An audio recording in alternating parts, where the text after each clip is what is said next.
Today, I think it's pretty fitting, actually. Yeah, so the eclipse, at least in many places, as we speak, has either just peaked or is just about to. I think it already did out here in Arizona, which isn't saying much because we couldn't really see a lot of it. A bit, and I did see some, and I got kind of a interesting photo on my phone with it. But, I was just watching in Hopkinsville, Kentucky, where there's they're calling it Eclipseville there. There's a huge group of people camping out there, and it just peaked there where they were completely dark. They were in the path of where they could see the whole thing. Any Kelly Hopkinsville situation going on in the dark there? No, there are lots of people outside having fun. But yes, that is where, and it's in my lecture. In fact, you could go see it at UFOCongressVideos.com. But you could see my lecture on strange alien cases, and I talk about the Kelly Hopkinsville case, a very important case in the 50s where it essentially made the Little Green Men saying more prominent and famous. And I'm going to be talking about that also at Devil's Tower next month. Oh, wow. That's one of my cases that I really I'm fascinated by that case. By Kellysville? Kelly Hopkinsville?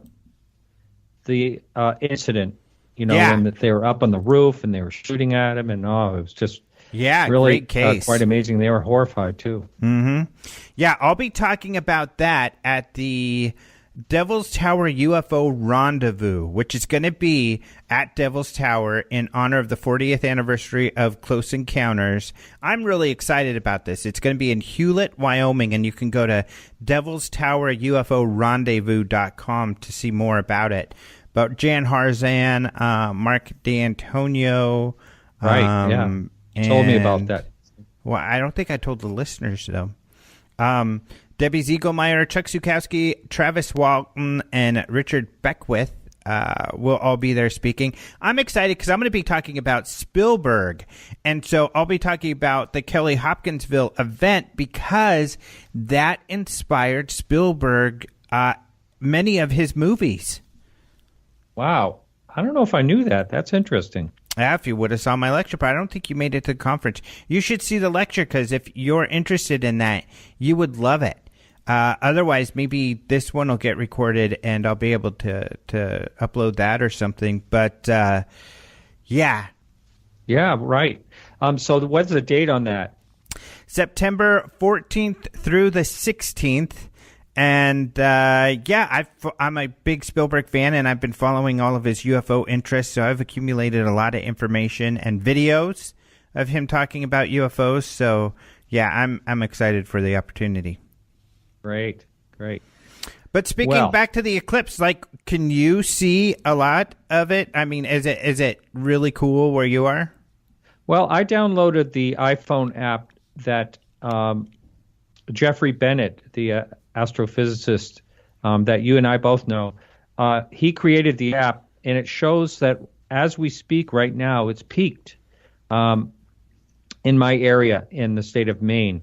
It peaks at 2:43, and that's about when we're talking right now. So I just went out and looked at it and did the pinhole thing, and I can see most of the sun, but it does look, the sky looks like it's really cloudy. It's kind of dim looking. Is that what you saw too?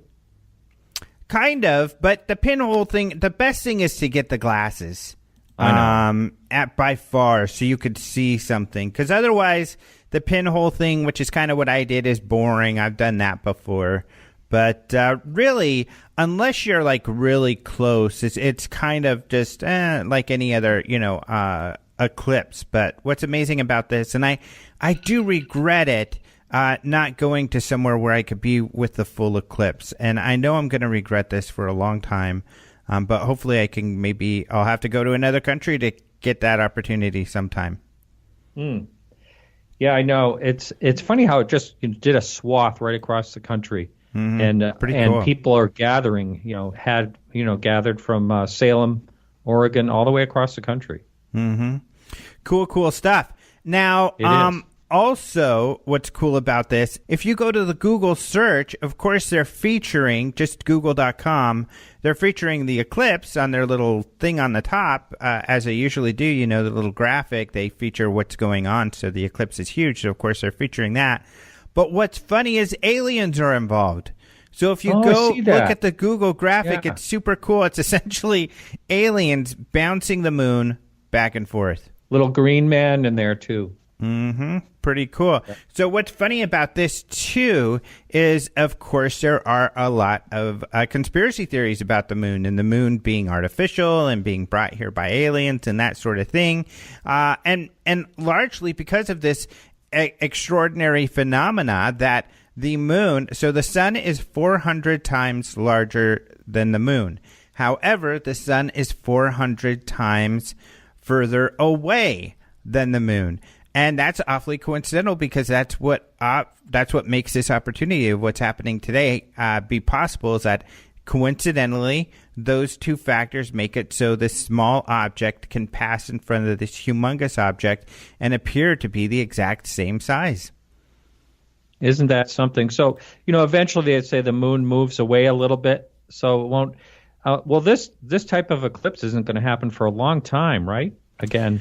Well, it will, but not, I guess, in the United States. What was unique about this one is that the epicenter, you know, the place where it's completely covered, swept through the United States and only the United States, and that's what made it really unique.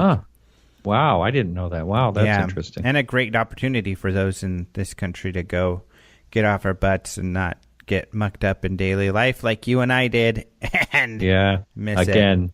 It. Yeah, what the hell? But this is really funny, too. Another coincidence that you brought up Jeffrey Bennett. Okay. And here's why. So the 2014 videos we have not uploaded because they haven't been ready to our video on demand. So we have almost every other year and almost all of them for every other year, but we don't have 2014. So I started working on that, and literally, or as Rob Lowe says in Parks and Rec, literally right before I came over here to get on the phone with you, I began uploading Jeffrey Bennett's talk at the UFO Congress in 2014. Wow, that's pretty spooky. That is kind of weird. And then you bring him up. I know. Wow. Whoa. He was great, too. I loved his talk. I think it is so good. Jeffrey Bennett is an astrophysicist. He's a mainstream science guy. However, he's open. He likes the topic of UFOs. He's open to the possibility of ET visitation. As he says in I think the panel from 2014, he was asked that specifically. And I can't remember if he did it in his talk. However, what is interesting about his talk is a lot of theoretical, a lot of, kind of theorizing or pondering what extraterrestrial civilizations might be like from a scientific perspective, and looking at ourselves and technology. And a big question is, are we even going to make it, to... Right. How long are we going to be able to survive? So it was an amazing talk. One of my favorite talks of that year. So that's getting up, and that's going to be in the video on demand here soon.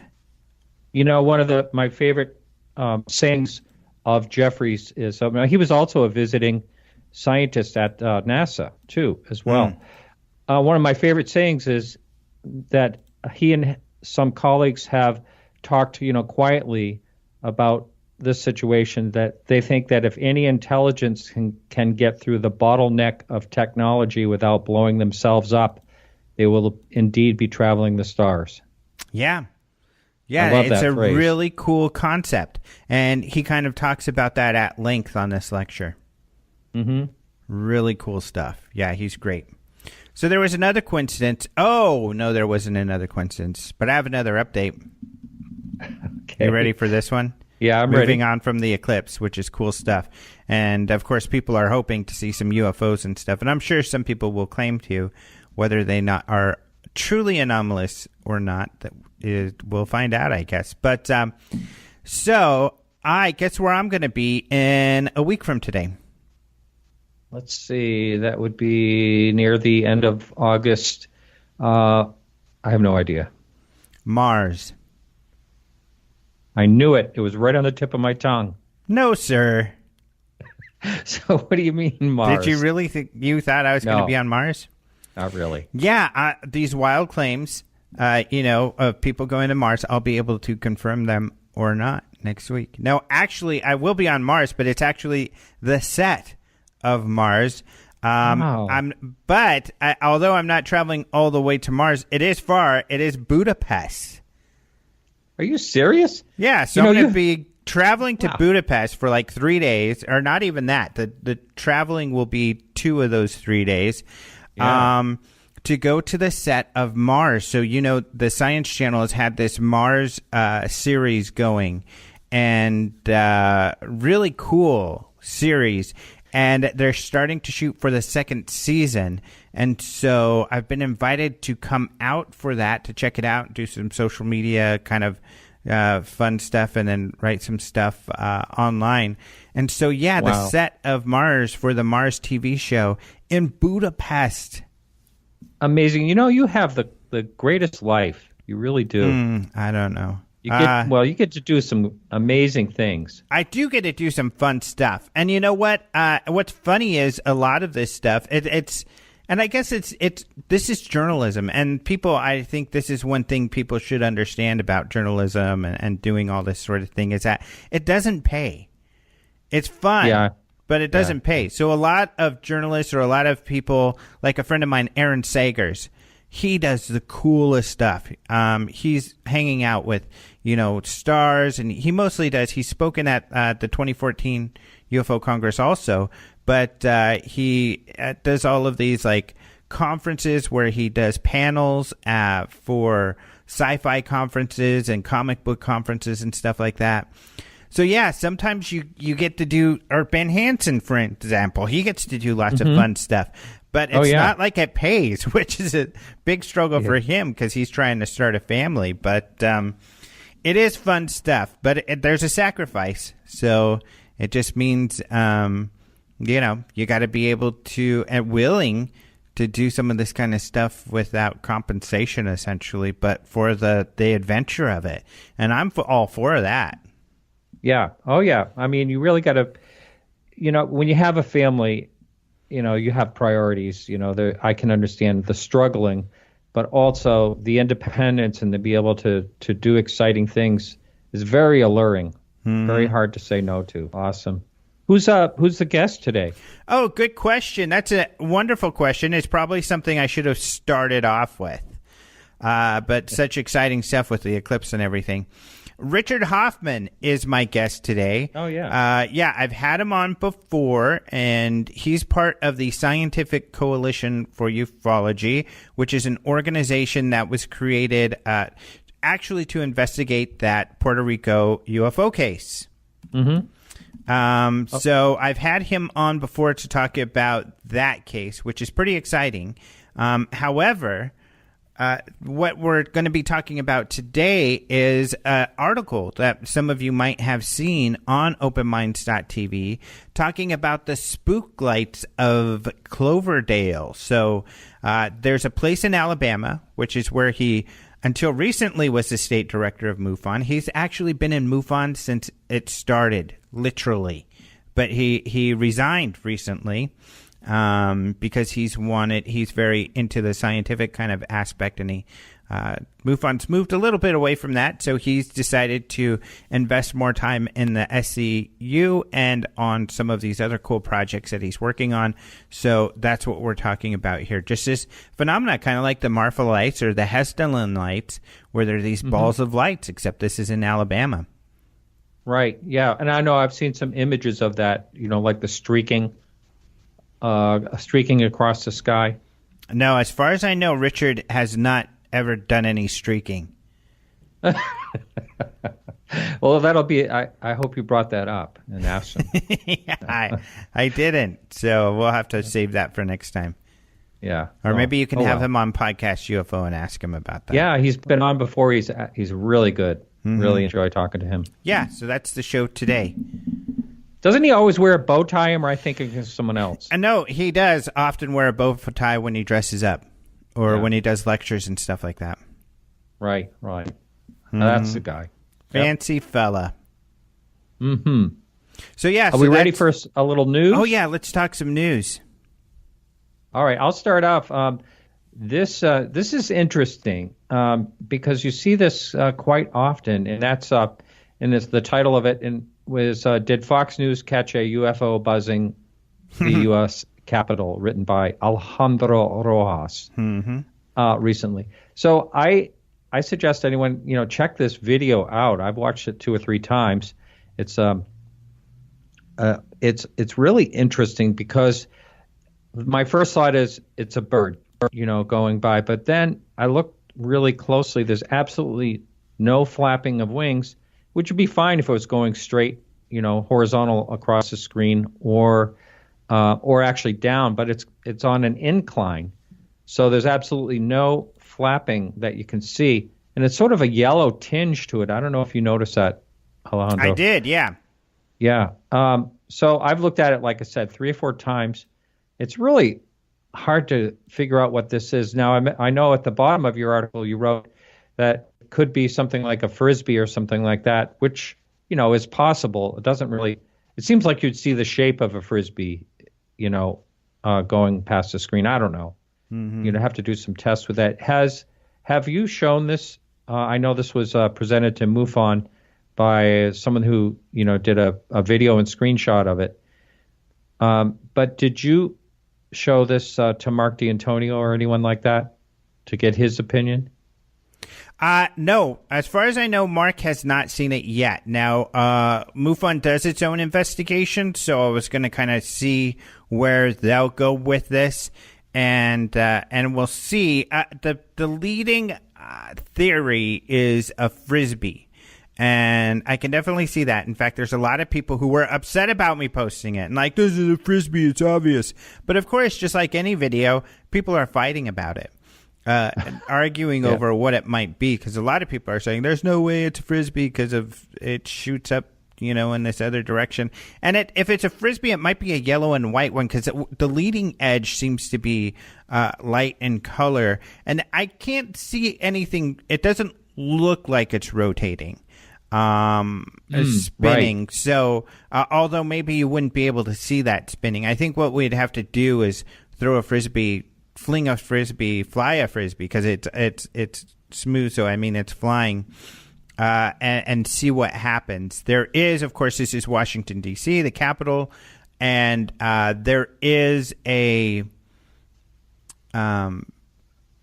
park, of course, in front of the Capitol. So it's possible it's a Frisbee. In fact, that's probably most likely, but some people are debating that and claiming it's not a Frisbee. And there is something weird that happens. When it gets in front of the Capitol, it seems to fade out, which made me think maybe it's a hoax. Maybe it was a hoaxed video, because the person who submitted the video, all they did was submit this little clip. And that was it. They didn't even describe it. All they said was something like, this is what their report said. It flew in front of the Capitol building while I was watching Fox News. That's all they wrote with this video clip. So there's no way to even check when this supposedly happens. Yeah. I guess live. You could look at the news stories and then probably determine from there. I haven't taken the time to do that, but I did take the video and slow it down and blow it up, and then put it on YouTube, slowed down greatly so that people can kind of analyze it. And of course, it's gotten a ton of hits, and a ton of, as usual when it comes to social media, some good comments, but a lot of really people like to be mean. Yeah, I know that. Wow. You can see it talks about people killed in Acapulco, Mexico resort. So you can kind of see when that aired and try to figure that out. Because, yeah, of course, it is possible that he might have, the person that submitted it might have done something CGI and Here it is. sent it.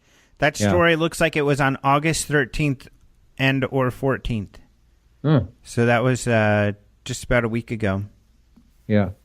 It's funny, though. You do see a lot of things in newscasts come up, and some of them are, faked, but also, after the fact.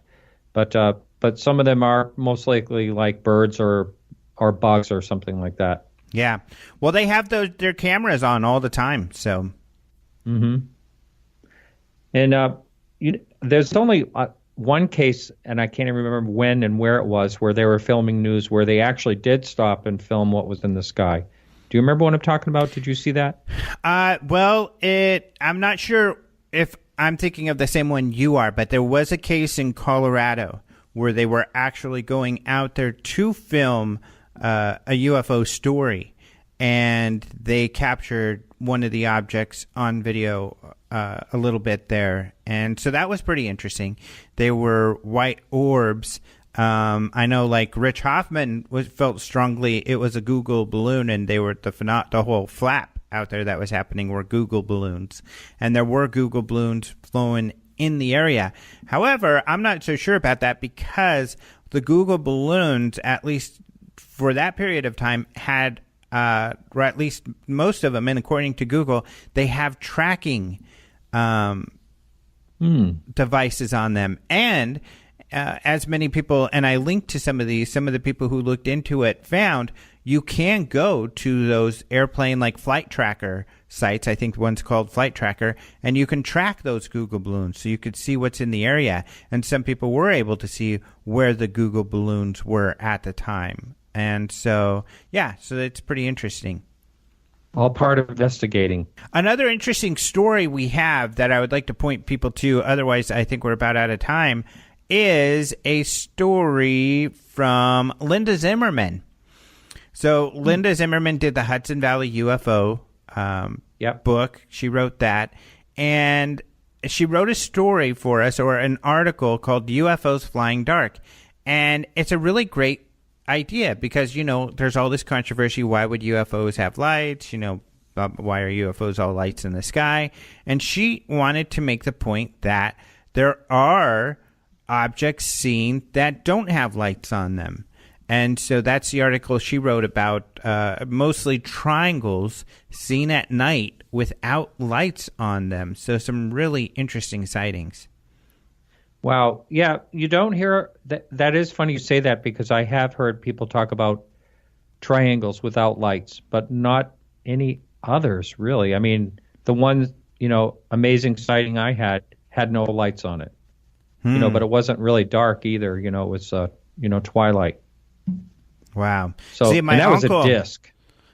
Oh, yours was a disc. My uncle had one like that. That was a large rectangular object in Aspen, Colorado.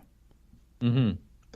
Wow, that's a great, she thinks of great topics. The last one was on UFOs and dogs. Yeah, which was awesome. And pets. She's just a great thinker. I love Linda Zimmerman. She's wonderful. Yeah, she's wonderful. Yep, absolutely. All right. Well, I think we're out of time. All right. Well, thank you. We're going to go ahead and take a break, and we'll be right back with Rich Hoffman.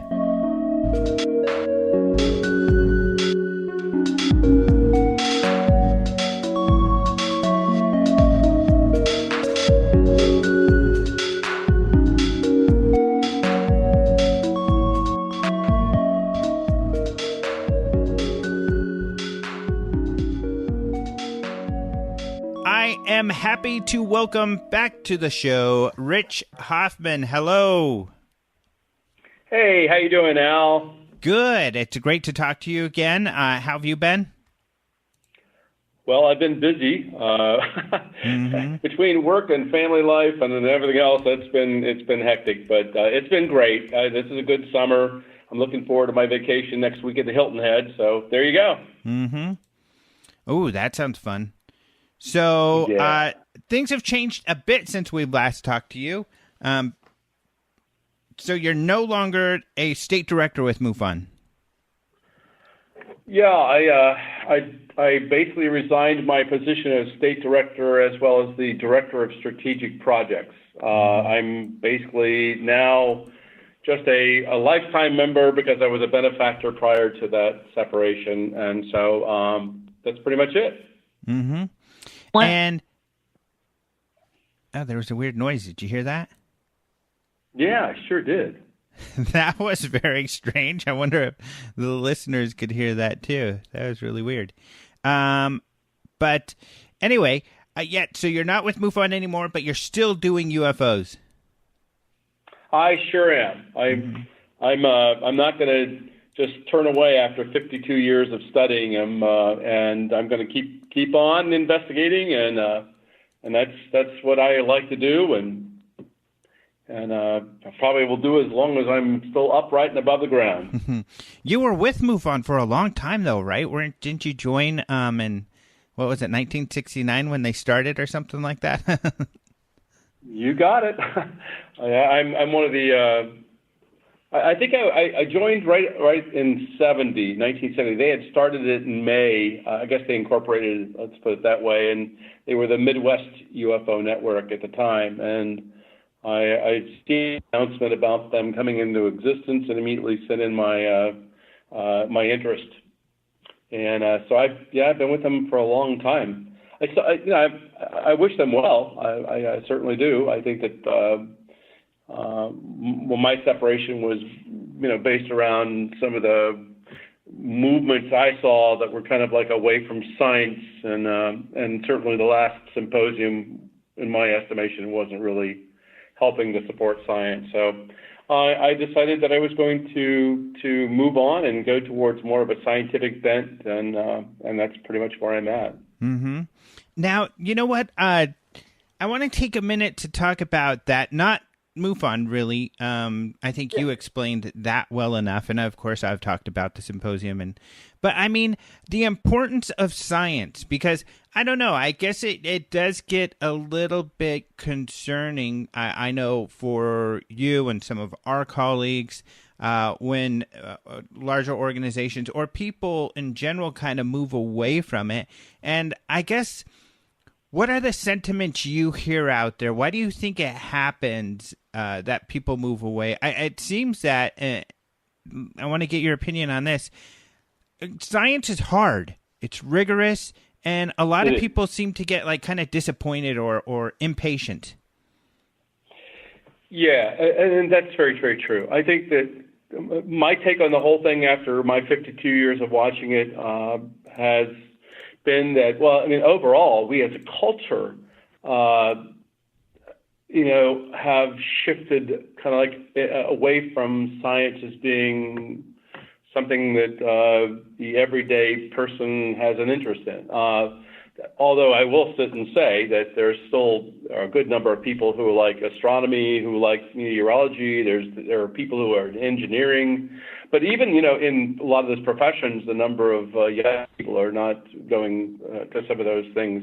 And the UFO field, if early in the early days it was all about science. It was about, what can we do to collect evidence? How do we do what we do? And what was it? And so that was our primary focus. And we didn't have all these other distractions like, I guess exopolitics, and we didn't have all the other kinds of things that come up with UFOs now. And we didn't have a YouTube that was promoting fake videos or any of that stuff. So to me, it was more like, if you got into this, you were going to be applying it to the best of your ability. And we were always challenged because we had if you go with a volunteer-based kind of approach, a lot of people lost. As the Condon Report closed out Project Blue Book, and then, the National Academy of Sciences did their little shtick on it. And then you started to see that they had basically said, well, it's no longer a credible subject, And so there was all the promotion that was within the mainstream science to be able to say, hey, look, don't even go into the UFO thing.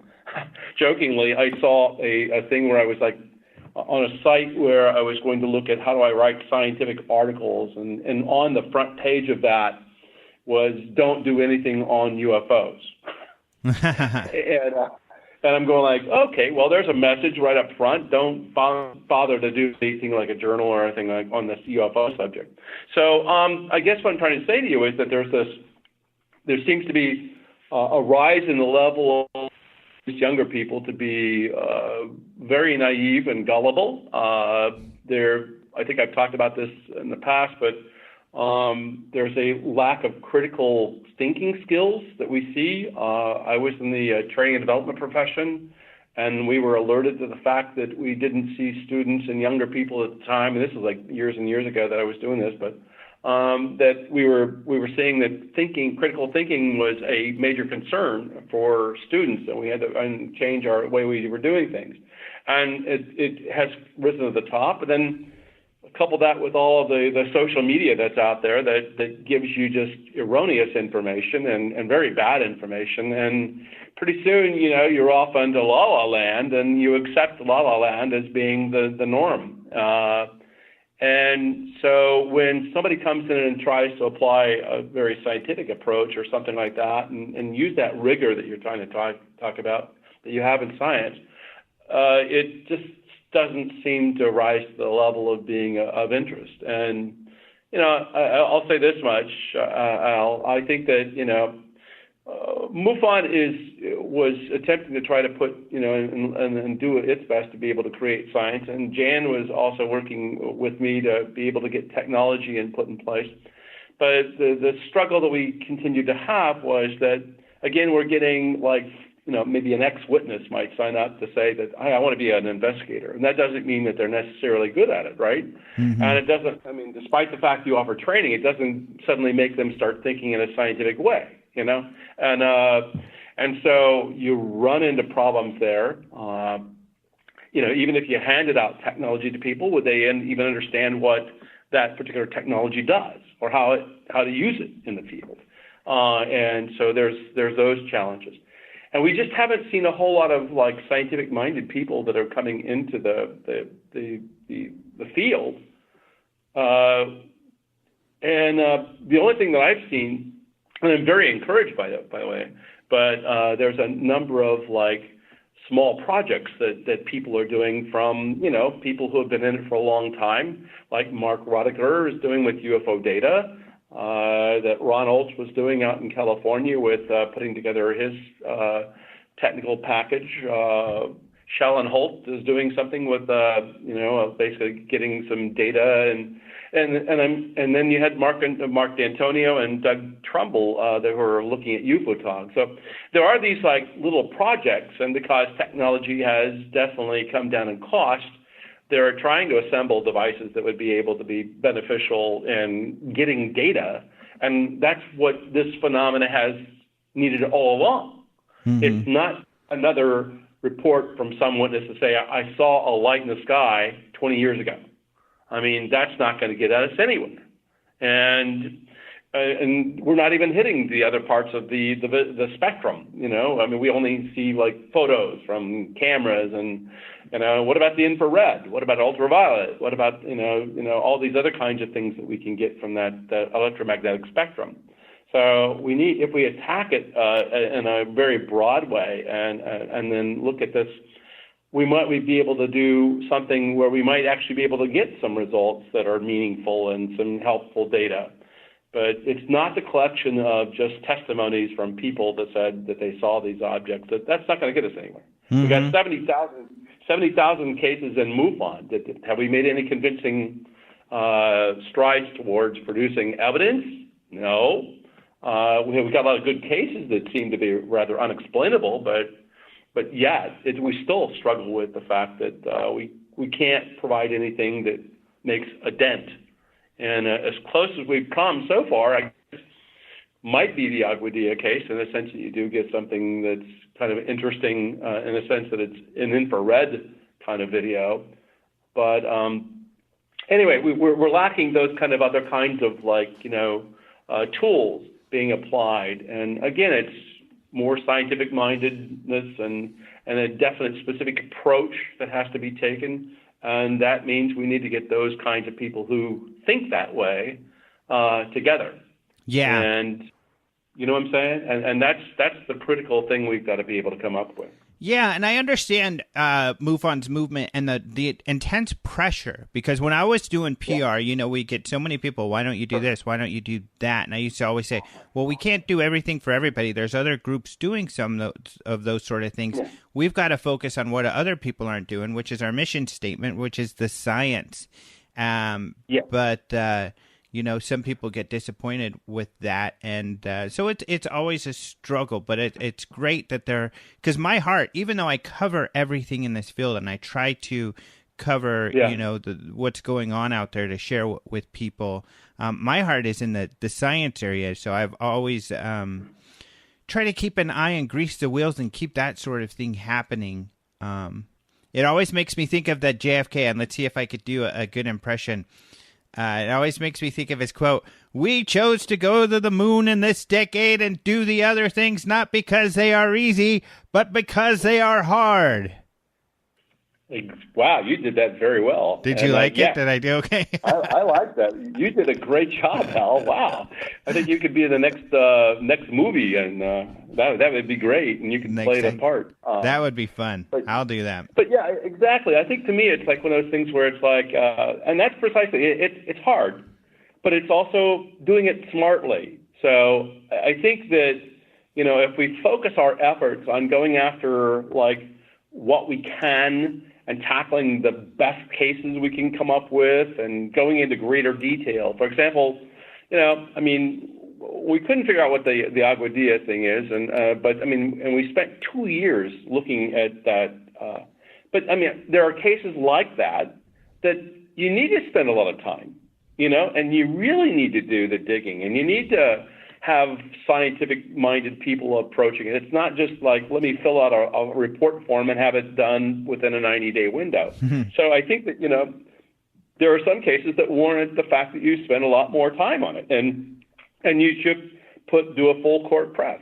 And especially when you get like evidence that comes out like, in the form of maybe a very good video clip with a lot of references, and maybe it's an infrared.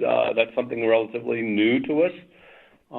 We just need to take the time to look at it, analyze it, get smart about it, and find out what we can do. And so I think that's, we need those scientific approaches to it and to really think things through. And that's kind of like what I've done with this Cloverdale project. Mm-hmm. Yeah, so Aguadilla, for those who don't remember, we've talked about it so much, and last time you were on the show, we talked about it quite a bit, but the Homeland Security case that was handled outside of MUFON, it was actually handled with a group you and others formed called the Scientific Coalition for Ufology, which now, I'm involved with also that, and we're getting some more movement around it to have it one of, hopefully, a bastion of scientific thought and work towards this field. But this new case is exciting because, we've talked a lot about the Hesdalen lights on the show, because that's exciting, where they have these light phenomena that happens in Denmark. But Cloverdale essentially is something similar, right? And in your neck of the woods, maybe you can explain what this phenomena is and how far observations of it have gone back.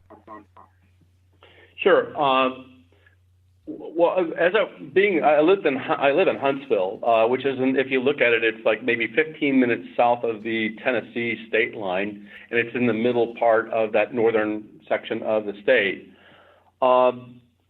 I had monthly MUFON meetings, and I still have these meetings. We just don't call them MUFON, but I got these people that are meeting, and all along while I've been here in the Huntsville area, that I've had people, make occasional mentions of this, ball lightning, or ball lights that they call them, that were over. And they would call them orbs. They call them all different kinds of things that were flying around this area just north of Florence, which, if you look at Florence, Alabama, it's pretty much over near the Mississippi state line. But anyway, I would get people telling me about these, like, lots of lights that are being seen over there. And I kind of like, okay, well, lights, and then I would occasionally get MUFON reports from people in that vicinity who would be describing these orbs that were moving around and doing some interesting things. And so I would check them out, and typically I didn't see that it was like a repeatable phenomenon. It could have been an aircraft, could all do different kinds of things.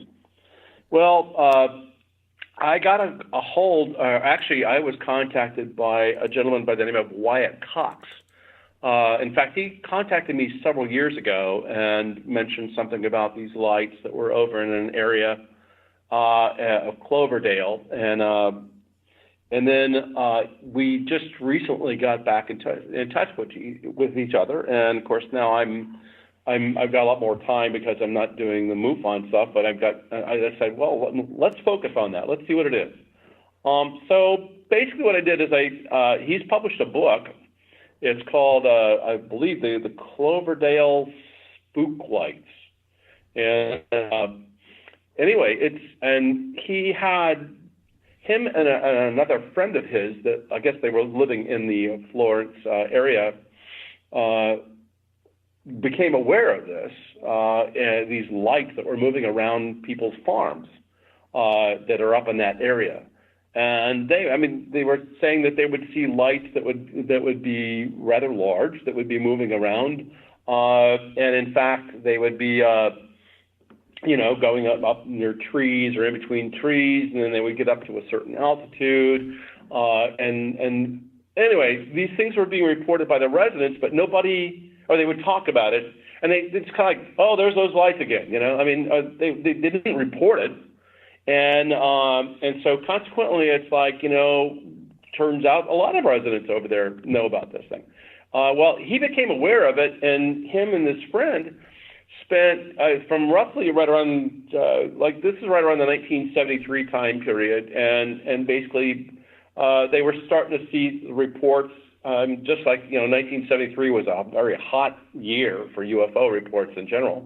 As you very well know, that's a major flap year, but it seemed as though that there were these lights that were being seen around the Florence and north of that Florence area.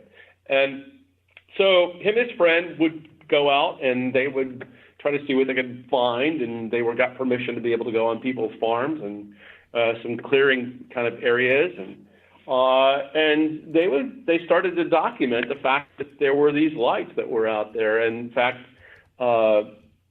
basically, he came up with some sort of a way of classifying them, and he talks about in his book, where you have, and then it's kind of like by color. So you have a white light, you'll have a blue light, and then you'll have kind of like an orange or yellow-orange kind of like light that, and those three primary colors tend to be the most common.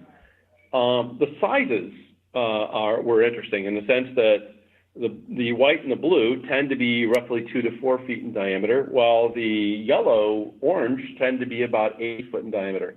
And they started noticing that, and again, as these things are moving around, like a good example of how they came up with the 8 foot in diameter was the fact that this thing was above a railroad track. And so you could actually get an estimate, and you knew the size of the railroad track and so on. They talk about this in their book. And it seems that those colors have an association pretty much with the time of year that you look at these things. So during the summer months, they tend to be more whitish.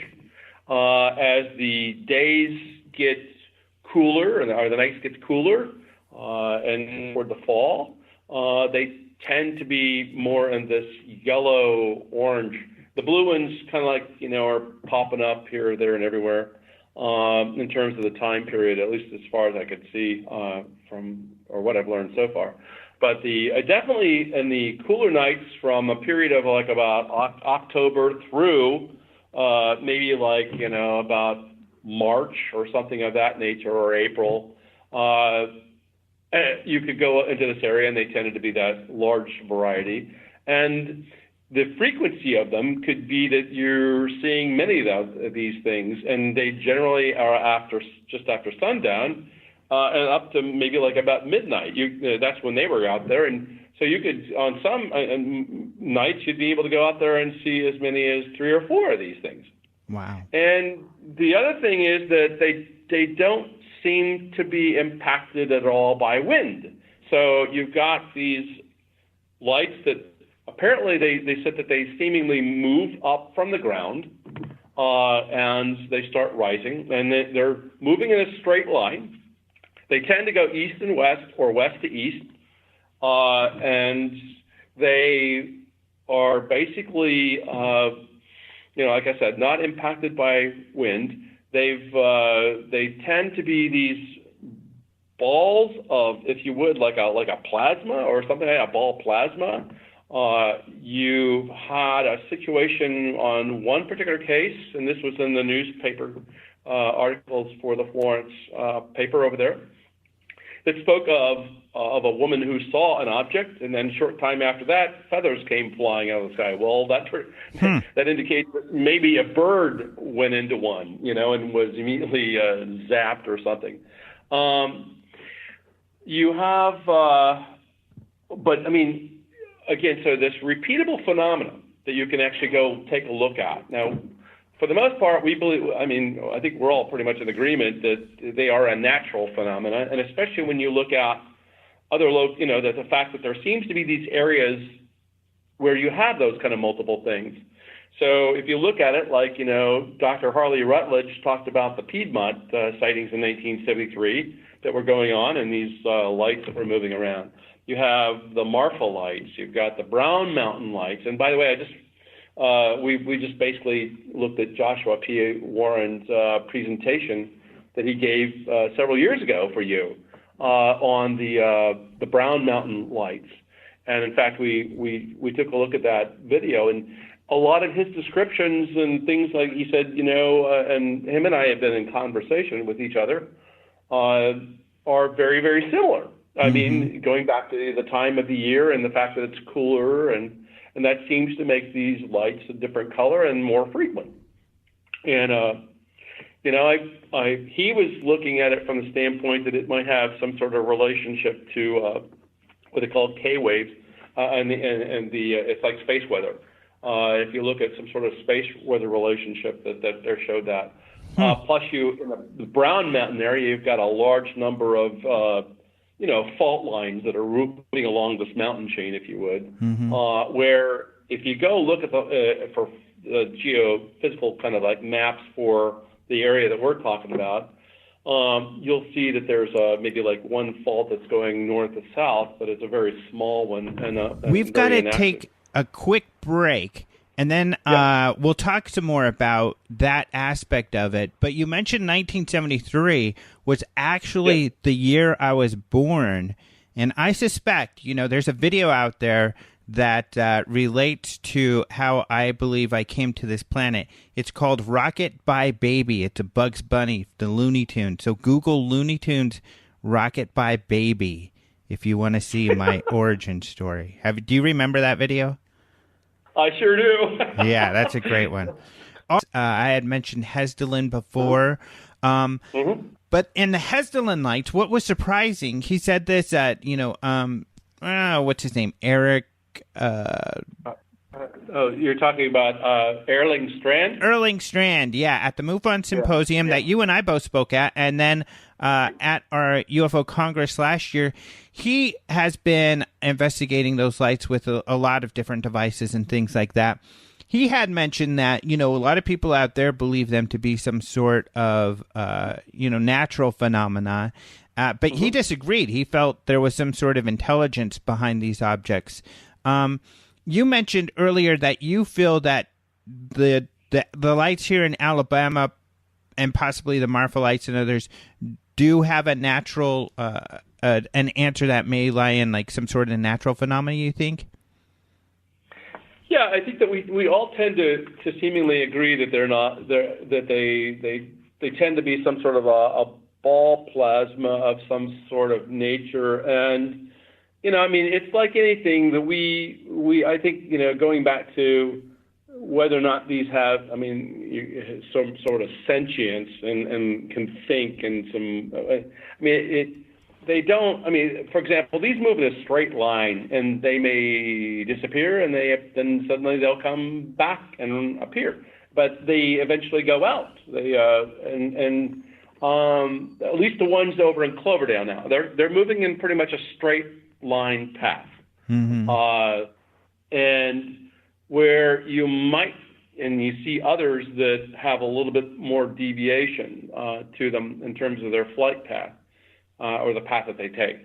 And I would only caution that you know, we as humans tend to be anthropomorphic, and we want to be able to turn anything we see and make patterns out of it, and our minds would interpret something and say, "Oh, it looks like it's got intelligence." And I've heard that I've heard that applied to these types of ball lights that people see that will move around, and they'll kind of like maybe even move around a person. And I've also seen reports where, for example, you know, here's something interesting. So I remember even a MUFON case where you had a red orbed light that was moving toward a car that was actually heading about 65 miles an hour. And the object came over next to that and stayed up with that same speed of the vehicle from one side, and then kind of like went over to the other side. And you had, you know, the Foo Fighter phenomenon is kind of like that, you know, in a sense that they kind of like came up near a plane and they might move around the plane, like there's some sort of intelligence there. Well, here you had this case in Cloverdale where there's an instance where they see the light above the track and the train comes, and at that point that the train comes, it now kind of like attaches itself and is following along with the train. Now, to me, if you look at all those kind of instances right there, what do you see? You see an object that is next to a metallic object, okay? These are moving vehicles. These are moving aircraft. And what do we know? I mean, there's probably, there's batteries and everything else associated with it. So I think that what happens is they have some sort of an electromagnetic connection or a magnetic connection to that object, which is why they suddenly trail with the plane, the train, and everything else. Mm-hmm. So I think that and we might say, oh, well, that seems like it's pretty intelligent because it was doing that, but maybe it's just the fact that again there's a connection to it being near a metallic object. Yeah, that's interesting. And you also mentioned that they mostly move east-west, which is also interesting. Yeah, and it's interesting in that sense that there's this repeatable pattern. And so, that's what's curious about it for me is like, are there, any underground water, maybe like kinds of rivers, if you would, are they trailing that? And so is there a magnetic kind of effect that's going on that makes it want to trail that way? And so part of what we want to do with the project is actually get some baselines and go up and do measurements, find out what we can to see if there's any kind of, thing like that may be coming into play. I mean, why do they go east to west? Or west to east and that direction? And from what I've seen in terms of the geological studies and stuff like that I've got, you don't really see anything that sticks out like this is what would be causing it. Mm-hmm. And that, that would be big for ufology too, and that's what's exciting about these projects, even when it comes to these balls of light, is that if it can be proven there is a phenomena of balls of light that, move around, and, that can be visible at night. That would be a big deal for ufology, and that sure, some people may be bummed, and I think a lot of people don't want to know if something like that exists, but that way it helps us to know what's really unusual. Yeah, to me, you're absolutely right. And to me, Al, you know it as well as I do. The vast majority of the UFO cases that we get are typically IFOs. They're explainable phenomena, right? Mm-hmm. So it's when we get down into some of these things because science doesn't have an answer to what these orbs are, these types of lights or luminous phenomena. I think that we would benefit our ufology by being able to understand these so that we could clearly eliminate them from being the UFO. You know what I'm saying? So let's get to know this phenomenon that keeps getting reported that we can't explain, and they end up being thrown into the UFO category when indeed they have an explanation as being IFOs. So, and I think that this it helps us out from a standpoint of understanding atmospheric physics, and so to me, I think that there's benefit in doing this, and for us to get smarter about the things that we know, and because these things, like I said, are relatively unknown, and we are trying to figure them out. Let's get an answer to them, and we can eliminate them from the UFO equation. So, and it also, yeah, they're not tied just to these areas. Is what I'm also going to suggest. Is that whatever phenomenon is creating this thing, whether it be whether it be a piezoelectric type of thing from a fault zone or whatever like that, or some people suggest that it might be a gas that somehow ignites. The fact that it goes into a plasma state, which is extremely hot, by the way. I mean, and it does what it does. We ought to understand the physics of how that thing happens, and it would help us out in a lot of different ways. Sorry. Yeah, I think it also helps legitimize the field of UFO study because, when the definition of a UFO is something that we haven't identified yet. If we begin to identify and especially come up with more prosaic answers, but something that's unknown and that adds to science, I think that really legitimizes the field and the research. I can't agree with you more. And the fact that we can now get technology pretty inexpensively. We can go out and get some readings on this. Might be able to get some sort of like indications. I intend to go out there with a drone and fly it as close as I can but again, going back to want to be able to film it up close, learn from it that way. We're going to be looking at, and I've actually got Shalon Holt is going to be providing me some of his devices, and we're going to be putting those out into farming areas and seeing if that will help register anything. And I'm looking for other people who are interested, by the way, and some of your listeners who would be interested in we're looking around the late fall and maybe early winter time frame of this year, but to actually go out and we're looking to be able to set up our gear and stuff like that. And they might have gear that we'd like to be able to test and to do.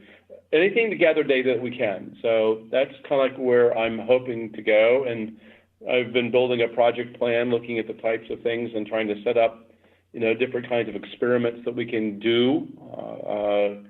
I've got people I've already talked to a couple colleges, and they're going to get back to me with some, whether they can have some support. But cool. There you go.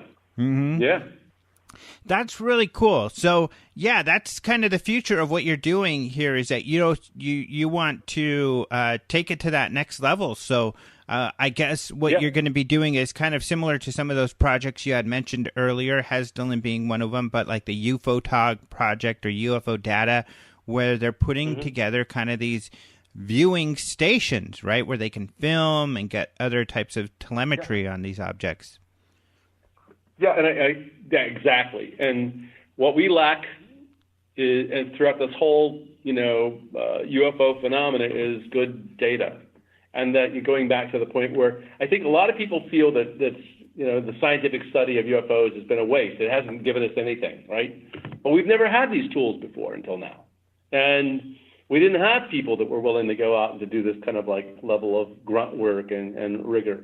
And so, I've always said, that we have, for the longest period of time, in the UFO history of the United States, on the known side, we have had little scientific study of this phenomenon.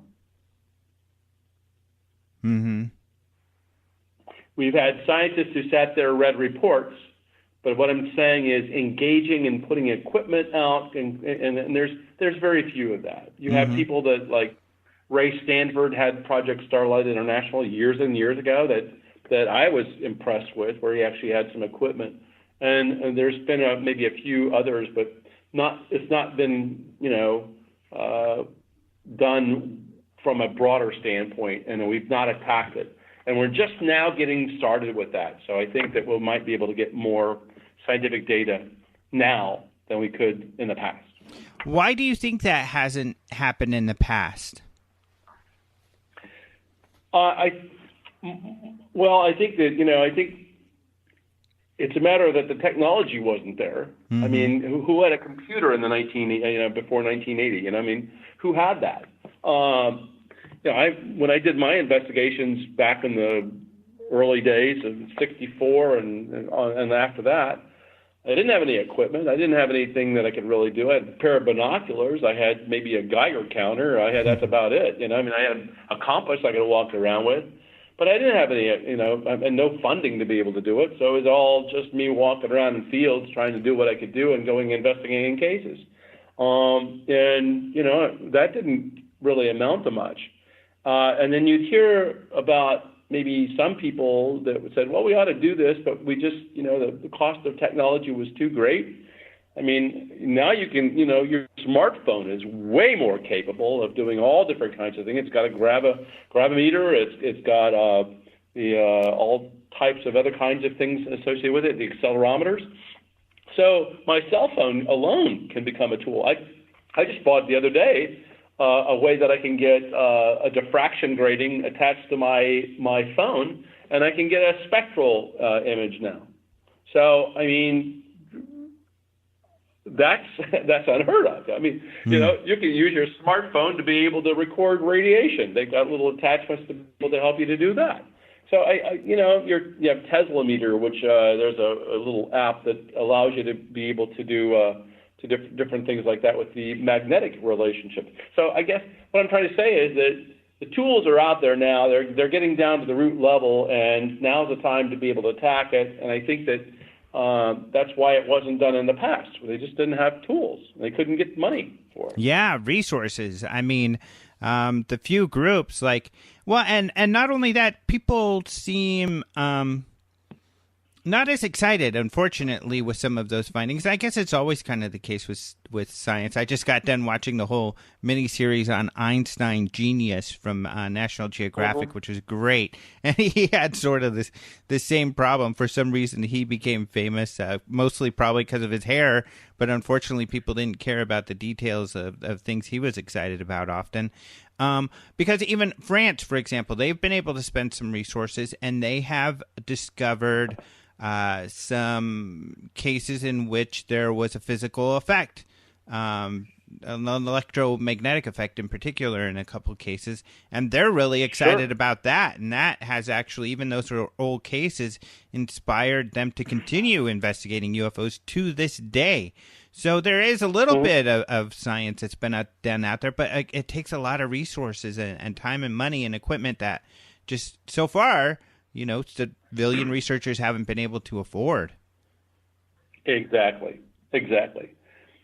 So I'm encouraged. I think that the future is wide open in the form of science and technology being applied to UFOs because it's getting affordable. And if you have those people around the country that are interested in science and want to apply it, we're all game for that. I mean, I applaud the effort. I mean, but we need to also do the rigor of writing up our reports and getting them into scientific journals and having them peer reviewed, all those things that you would expect. And I say that because you just don't want a half-baked article sent out to the world, and then it all gets criticized, and everybody's going to be critical of it. Well, it's not science. And even scientists, when they put together their papers and they try to get them peer-reviewed, go through a lot of abuse and a lot of time and effort from other scientists, So I guess what I'm trying to say is we've got to figure this out, and how can we do it, and how can we work jointly with, and I'll say this right now, between even skeptics and debunkers and everything else. If you apply scientists to it, I think that you'd find a less resistance. But they seem to want to go after the fact that we didn't do our homework, that we weren't disciplined, and we weren't this. And if you have facts and data, they can stand up on their own. And expert opinion. And often it's hard to get these experts when you aren't a credible organization or you're not doing things in a way that they recognize as credible. So that's really important too. Yeah. So for those of us who have an interest in the UFO phenomenon, wanting to solve it or to explain it or come up with answers and stuff like that, we really have to become more disciplined and more objective, and we have to ditch all these crazy ideas about the secret space programs and all that other stuff like that, and start to really focus on the study of the phenomena as it stands right now. Yeah, I mean, yeah. Go ahead. I was just getting excited about that comment because it's like, you can have anecdotal information all day long, and of course, those of us in this field receive that anecdotal information all day long. Extraordinary claims, but as Carl Sagan said, extraordinary claims require extraordinary evidence, which sets our bar really high. But it's worth the effort. By the way, I like what Stanton Freeman says. Extraordinary claims requires extraordinary investigation. That's a really good one too. Which, he's put in some really hard work in the past, no doubt about that.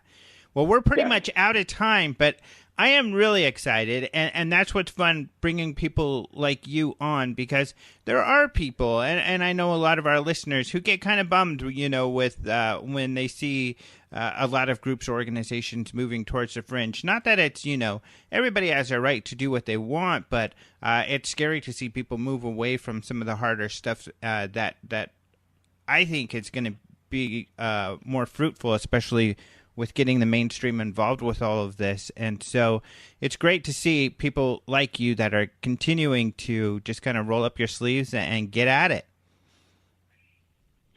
Yep. And I'm looking for more people that want to do that too. So, by all means, that's what we need. And thank you for helping us to get the word out to people that this is what we need to do as well. For sure. All right. Well, thank you so much for coming on the show again. The time flew. Oh, my gosh. It felt like a couple of minutes instead of, 45 minutes or so. So thanks for coming on again, and I'm sure we'll be talking again in the future.